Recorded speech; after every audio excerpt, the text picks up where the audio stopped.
भक्तों, राधे राधे, जय श्री कृष्णा। भक्तों, आप सभी लोग जानते हैं कि 13 मार्च 2026 यानी शुक्रवार को पड़ रही है चैत्र महीने की दशमी तिथि और यह साल की आखिरी दशमी तिथि है जो बहुत ही खास है। और भक्तों, ये वो तिथि है जो चैत्र मास में पड़ने वाली सबसे बड़ी तिथि है, क्योंकि ये शुक्रवार के दिन पड़ रही है और इसका बहुत ही बड़ा और विशेष महत्व होता है। और पूज्य पंडितों और गुरुओं ने कहा है कि अगर कभी भी मौका लग जाए और चैत्र महीने की दशमी तिथि शुक्रवार को पड़ जाए तो आप लोगों को 2 लौंग का उपाय तो अवश्य ही करना चाहिए। इन दोनों का संयोग बहुत ही कम आता है। इसी के साथ में पंडितों और गुरुओं ने अपने शिव महापुराण, जो हमारे 18 पुराण में से एक है, उसकी कथा में बताया है कि इस दिन आपको 2 लौंग का उपाय तो आपको अवश्य ही करना चाहिए, क्योंकि ऐसा दिन पूरे साल में सिर्फ एक ही बार आता है। और भक्तों, आप सभी लोग जानते हो कि शुक्रवार दशमी का अगर सबसे बड़ा कोई उपाय है तो वह 2 लौंग वाला उपाय है। तो भक्तों, इस शुक्रवार के दिन आप लोगों को इस 2 लौंग वाले उपाय को जरूर करना है। बहुत सारे लोग होंगे जिन लोगों ने इस उपाय को ना किया हो, मतलब पूरा साल निकल गया, उन्होंने किसी भी दिन इस लौंग वाले उपाय को ना किया हो। पर भक्तों, आपके पास एक आखिरी मौका बचा हुआ है जो कि 13 मार्च के दिन है। तो इस दिन आप लोगों को इस वाले उपाय को जरूर कर लेना है। भले ही आपने पूरे महीने भर इस उपाय को ना किया हो, पर अगर आपने इस चैत्र महीने की दशमी तिथि के दिन अगर इस वाले उपाय को कर लिया तो आपको इस उपाय को करने का वह फल मिलेगा जिसकी आपने कभी कल्पना भी नहीं करी होगी।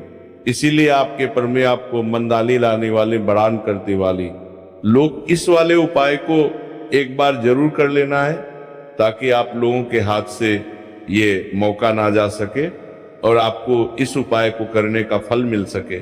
भक्तों, ये उपाय पंडित जी ने अपनी अभी की ही श्री शिव महापुराण की कथा में बताया है, जिस उपाय को आज हम आपको बहुत अच्छे से समझाने वाले हैं। इस वीडियो को देखने के बाद इस उपाय को समझने के लिए आपको कोई और वीडियो को देखने की जरूरत नहीं पड़ेगी। तो चलिए भक्तों, उपाय को शुरू करते हैं। देखिए, ये इस चैत्र महीने के शुक्रवार दशमी के दिन ये इतना खास होता है, इतना महत्वपूर्ण होता है। देखा गया है कभी कभी बड़े बड़े पूजा पाठ अनुष्ठान से जो मनोकामना पूर्ण नहीं होते, वो चैत्र महीने के शुक्रवार के दिन एक छोटे से उपाय करने से ही आपकी मनोकामना पूर्ण हो जाती है। और बहुत सारे लोगों ने इस उपाय को किया भी है और उनको इस उपाय को करने का फल भी जरूर मिला है।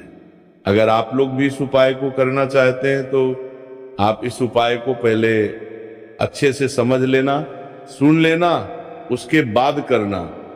आपको इस उपाय का फल जरूर मिलेगा और इस उपाय को कर लेने से आपके घर में चाहे किसी भी प्रकार की दुख और समस्या क्यों ना चलने रही हो, आपको उसका कारण भी नहीं पता है कि भाई ये समस्या किस कारण से चल रही है। उसका कुछ भी कारण हो सकता है, जैसे पितृदोष हो सकता है या किसी भी तरह का मंगल दोष भी हो सकता है।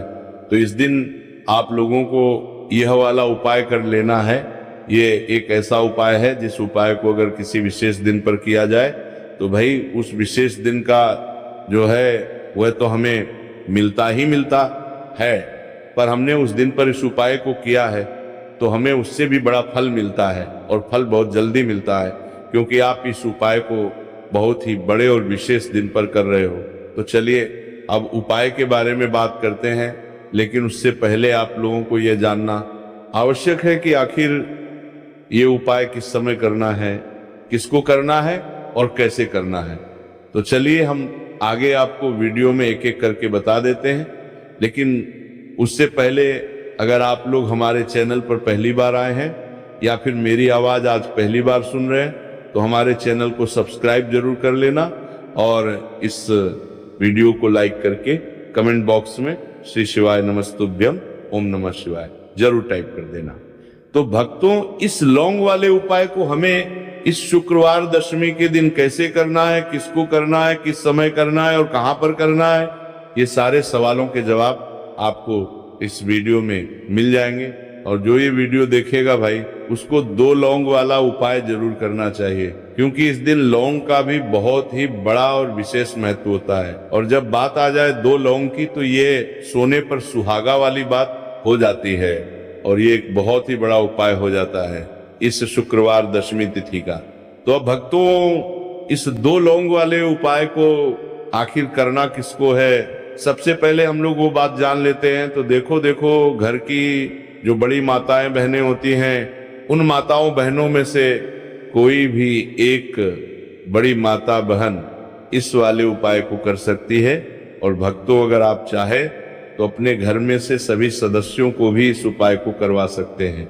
अगर किसी व्यक्ति की खुद की कोई मनोकामना है, खुद की कोई दुख और परेशानी है जो कि वो अपने लिए ही करना चाहता है, इस वाले उपाय को तो वो खुद अपने लिए भी कर सकता है। बाकी अगर कोई घर में से ऐसा है जो कि अपने पूरे घर परिवार की सुख और शांति के लिए वाला उपाय करना चाहता है, तो भाई वो भी कर सकता है। उसमें भी कोई दिक्कत वाली बात नहीं है। कहने का मतलब यह है कि इस उपाय को हर एक सदस्य भी कर सकता है और पूरे घर परिवार के सदस्य के लिए घर की बड़ी माताओं बहनों में से कोई एक माता बहन भी कर सकती है।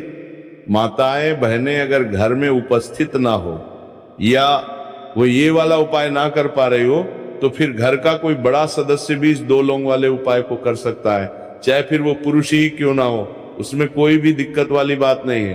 अब भक्तों, इस लौंग वाले उपाय को हमें करना कहां पर है? देखो, हमें शिवलिंग के पास में जाकर करना है।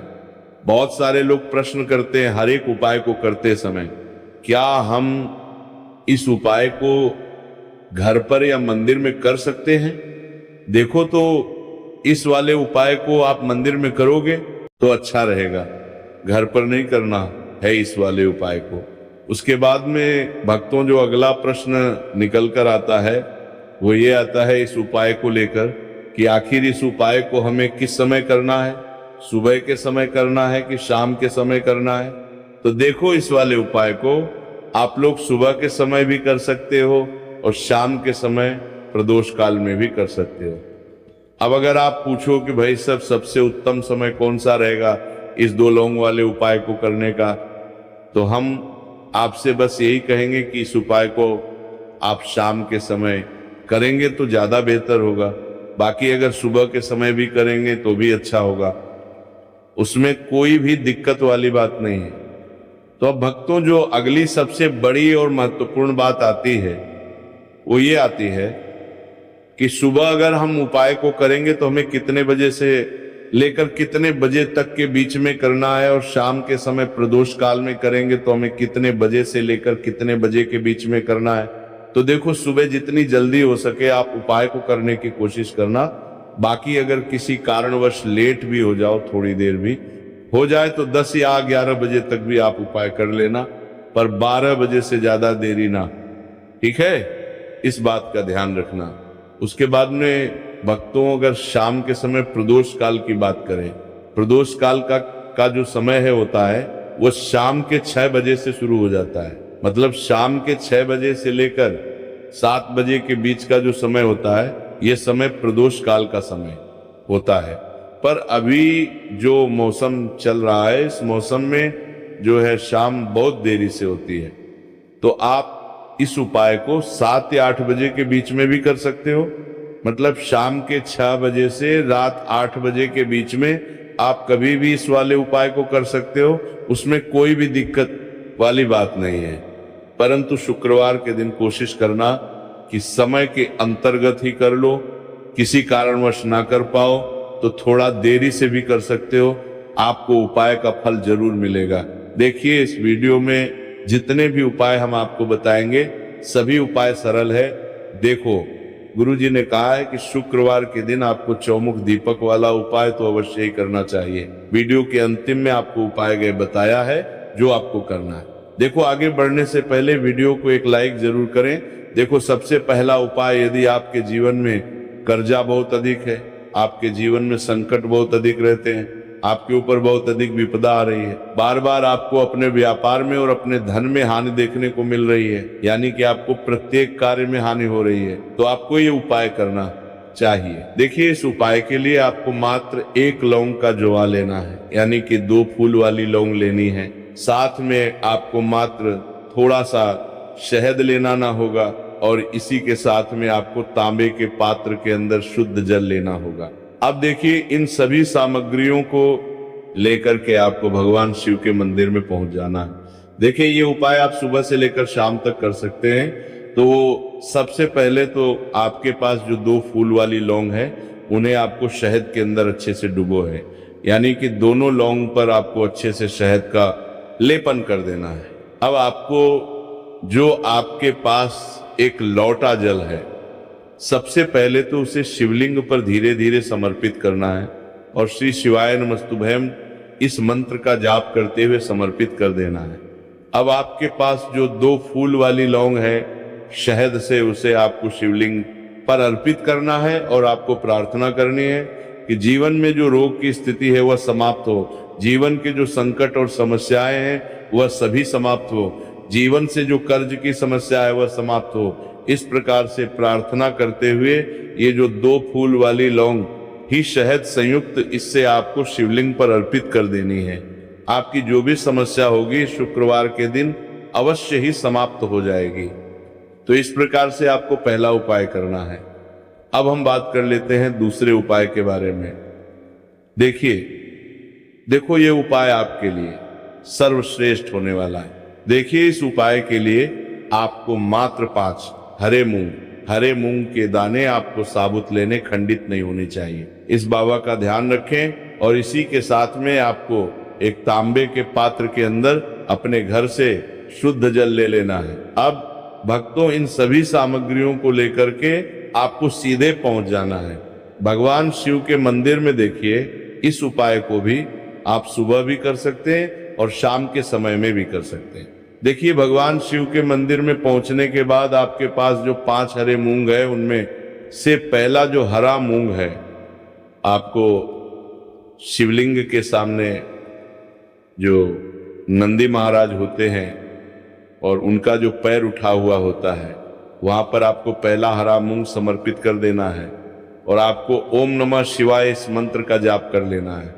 फिर आपको दूसरा हरा मूंग लेना है और शिवलिंग पर जो श्री गणेश जी वाला स्थान होता है, वहां पर आपको ये दूसरा हरा मूंग समर्पित कर देना है, यानी कि शिवलिंग के सीधे तरफ आपको ये दूसरा हरा मूंग समर्पित करना है और फिर आपको ओम नमः शिवाय या फिर श्री गणेशाय नमः इस मंत्र का जाप कर लेना है।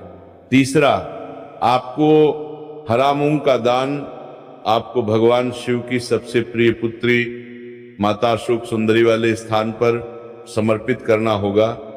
शिवलिंग की जो जलाधारी होती है, जहां से जल बह के आता है, उसी जलाधारी के बीच में जो कहीं ना कहीं उठी हुई लाइन होती है सांप की आकृति के रूप में, वहीं पर आपको तीसरा हरा मूंग समर्पित करना है और फिर आपको ओम नमः शिवाय इस मंत्र का जाप कर लेना है। अब भक्तों, चौथा जो हरा मूंग है, उसे आपको भगवान कार्तिकेय जी का जो स्थान होता है शिवलिंग पर, वहां पर आपको ये चौथा हरा मूंग का दाना समर्पित करनी देना है और आपको ओम नमः शिवाय इस मंत्र का जाप कर लेना है। अब भक्तों, आपके पास जो 5वां और अंतिम हरा मूंग बचा हुआ है, उसे आपको उससे जल के पात्र के अंदर डाल देना है और इस हरे मूंग से युक्त जल से आपको भगवान शिव के शिवलिंग का अभिषेक कर देना है। जल आपको बिल्कुल धीरे धीरे समर्पित करते जाना है और लगातार आपको शिव महापुराण के मूल मंत्र श्री शिवाय नमस्तुभयम इस मंत्र का जाप करते रहना है। फिर आपको शिवलिंग के सामने बैठकर, यदि आप अपने बच्चों के लिए उपाय कर रहे हैं, यदि आप अपने बच्चों की बुद्धि, ज्ञान और विवेक के लिए उपाय कर रहे हैं, तो उसके लिए आपको प्रार्थना कर लेनी है। या फिर व्यापार में वृद्धि करने के लिए उपाय कर रहे हैं, तो उसकी कामना करते हुए आपको प्रार्थना कर लेनी है। या फिर अपनी नौकरी के लिए कर रहे हैं, या फिर अपने इंटरव्यू के लिए, या फिर धन की प्राप्ति के लिए कर रहे हैं, जिस भी कामना के लिए आप उपाय कर रहे हैं, उसे परिपूर्ण करने के लिए आपको महादेव से प्रार्थना कर लेनी है और फिर आपको वापस अपने घर आ जाना है। पूज्य गुरु जी ने कहा है कि जो भी व्यक्ति इस उपाय को कर लेता है, तो यकीन मानिए आपके जीवन की जो सारे संकट कष्ट और बाधाएं वे सभी समाप्त होंगे। अब हम बात करते हैं अगले उपाय की। इस उपाय के लिए आपको एक दीपक लेना है। दीपक आप मिट्टी का भी ले सकते हैं और शुद्ध आटा मढ़कर उसका दीपक भी आप तैयार कर सकते हैं। दीपक के अंदर गोल बाती का प्रयोग करना है और दीपक के अंदर आपको शुद्ध घी का प्रयोग करना है। इसी के साथ में आपको मात्र एक फूल वाली लौंग लेनी होगी। अब ये एक दीपक और एक फूल वाली लौंग लेकर के सीधा आपको पहुंचना होगा बरगद के वृक्ष के वहां पर। देखिए, सबसे पहले तो आपके पास जो एक फूल वाली लौंग है उसे आपको बरगद के वृक्ष की जड़ में समर्पित करना है। देखिए, अगर आपके जीवन में कोई भी बड़ा संकट आने वाला है, कोई भी बड़ा कष्ट आने वाला है, तो वह इस उपाय के माध्यम से दूर होने वाला है। महादेव की विशेष कृपा रहेंगे, जो भी संकट आपके जीवन में आने वाला होगा वह भी दूर हो जाएगा। तो आपको एक लौंग समर्पित करनी है बरगद के वृक्ष की जड़ में, और वहीं पर आपको जो है गोल बाती व दीपक जो आप लेकर के गए हैं उसे भी वहां पर प्रज्वलित कर देना है। देखिए, जब भी आपको जीवन में साल लगने लगे कि आपके जीवन में कुछ भी अच्छा नहीं चल रहा है, तब भी आपको कोई उपाय करना है। तो इस प्रकार से आपको ये उपाय करना है। अब हम जान लेते हैं चौथे विशेष उपाय के बारे में। देखिए, यदि आपके विवाह में, शादी में कोई